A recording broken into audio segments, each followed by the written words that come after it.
savez tous que Pernand-Vergelès vendait, ou que, je ne sais pas, par exemple, au Cédurès vendaient leur vin sous le nom de Volnay, de Pommard, de Meursault, parce que c'était des communes voisines. Bon, et à partir du moment où on a créé les appellations d'origine contrôlée, les communes qui avaient la chance d'avoir des noms célèbres historiques, et puis les grandes familles propriétaires, en ont beaucoup profité, et il y a une viticulture à deux vitesses, à deux célébrités, une viticulture qui a augmenté sa célébrité mondiale dans les communes célèbres, et une viticulture certainement de qualité, mais qui reste toujours dans l'ombre et qui a du mal à pouvoir prouver son existence. Ça, c'est très important. Il y a eu également des grands changements liés malheureusement à la politique, liés à la richesse, liés à l'imposition.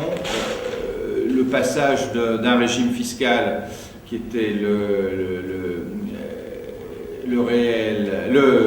forfait au système fiscal réel, avec une imposition très forte, a complètement modifié le comportement des vignerons bourguignons qui ont eu besoin de plus en plus d'argent, ne serait-ce que pour payer leurs impôts.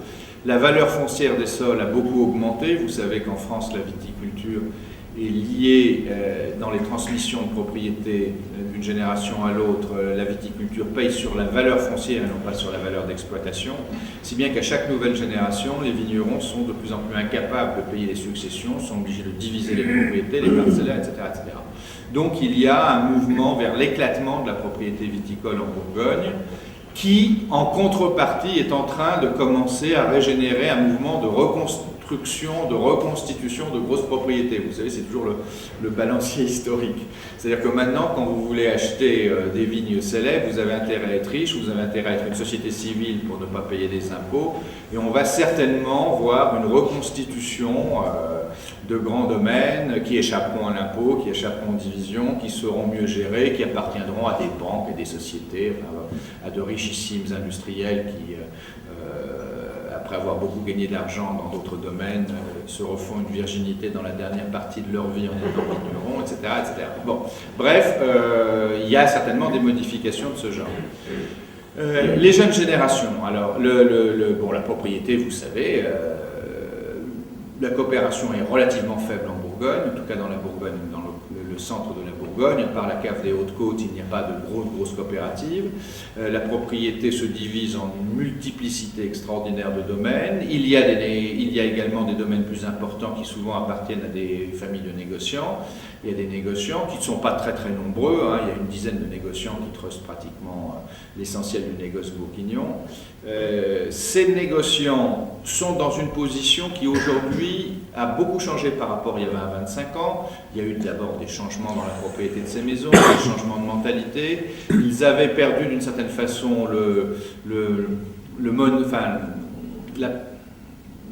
une certaine forme d'authenticité.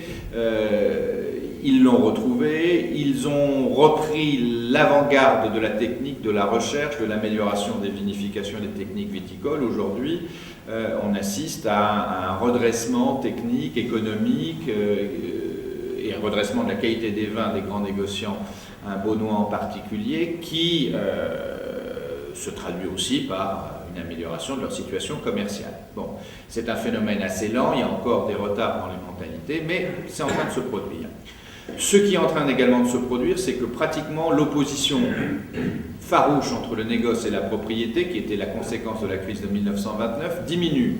Aujourd'hui, les jeunes viticulteurs, pour essayer d'équilibrer les pertes de production liées aux successions, puisqu'à chaque succession il faut couper les propriétaires en deux, se transforment de plus en plus eux aussi en négociants, c'est-à-dire ils ont le double statut, et la propriété viticole bourguignonne se rapproche de la winery classique que vous avez dans tous les pays du Nouveau Monde, aux États-Unis ou ailleurs, où une partie des vins est produite par les vignobles de la propriété, et l'autre partie des vins est produite avec les mêmes soins, les mêmes qualités de vinification, le même style, la même pâte de vinification, par des jeunes vinificateurs. Ça, c'est en train de se développer considérablement, et je trouve que c'est très bon pour la Bourgogne, parce que cette opposition farouche entre la propriété et le négoce avait tué, avait sclérosé complètement les progrès, hein. Chacun essayant de rouler l'autre, le négociant essayant d'acheter le vin le moins cher possible et le vigneron essayant de fourguer au négociant le vin le plus mauvais possible.